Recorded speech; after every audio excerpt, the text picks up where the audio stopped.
வழிப்பறி கொள்ளையினுடைய தலைவர் ஃபுதைல் ரஹிமஹுல்லாஹ் மிகப்பெரிய ஒரு ஞானவானாய், ஒரு மகானாய். எங்கிருந்து இந்த மாற்றம் தொடங்குகிறது?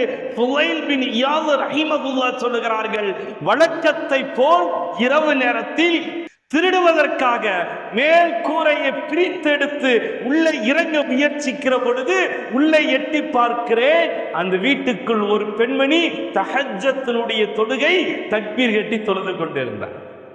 இவள் நடுதிசை இரவில் இந்த பெண் விழித்திருக்கிறாளே, இவள் விழித்திருக்கிற பொழுது திருட முடியாது, எப்பொழுது இவள் தூங்க செல்வாள் என்பதற்காக நான் அப்படியே அவளையே கவனித்துக் கொண்டிருந்தேன். அவள் தொழுகிறாள், தக்பீர் கட்டினாள், சூரத்துல் ஃபாத்திஹா ஓதினாள், இறை வசனங்களை ஓதினாள், அடுக்கடுக்காக அழகழகாக அல் குர்ஆனுடைய ஆயாத்துக்களை அச்சரம் பிசராமல் அழகாக ஓதி வந்தால் கேட்டு கேட்டு ஒரு கட்டத்தில் நான் லயித்து போனேன். அதை நான் ரசிக்க ஆரம்பித்தேன்.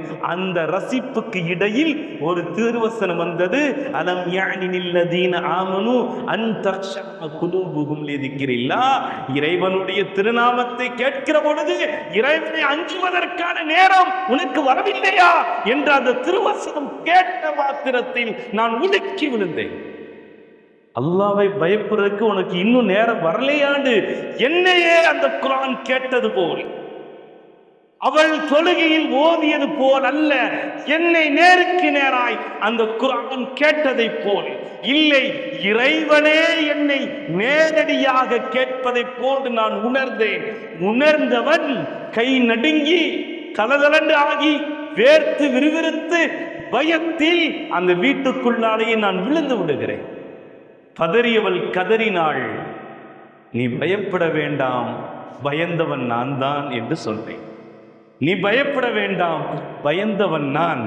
நீ ஓதிய திருவசனத்தை கேட்டு நான் பயந்து விட்டேன், என்னை மன்னித்து விடு. இந்த பகுதியில் இறை இல்லம் எங்கே இருக்கு என்று சொல்லி நான் என் இறைவனுடைய இறை இல்லத்திற்கு செல்ல நான் ஆசைப்படுகிறேன் என்று பள்ளிக்கும் இறை இல்லத்திற்கு வழி கேட்டார்கள். ஒவ்வொரு இல்லத்தில் திருடுகிற அந்த மனிதர், அந்த திருடர் இறை இல்லத்தை நாடி செல்லுகிற தேடல் வந்தது. இறை இல்லத்திற்கு ஒவ்வொரு எட்டுக்களாக எடுத்து வைத்தார்கள். வரலாறு சொல்லுகிறது, ஒரு வழிப்பறி கொள்ளையனாக இருந்த ஒரு மனிதர் மனிதராய், மகானாய், ஒரு ஞானத்தினுடைய மேதையாய் வரலாறு மாறியது. அந்த எடுத்து வைத்த ஒவ்வொரு எட்டுக்களினுடைய துவக்கம்தான்.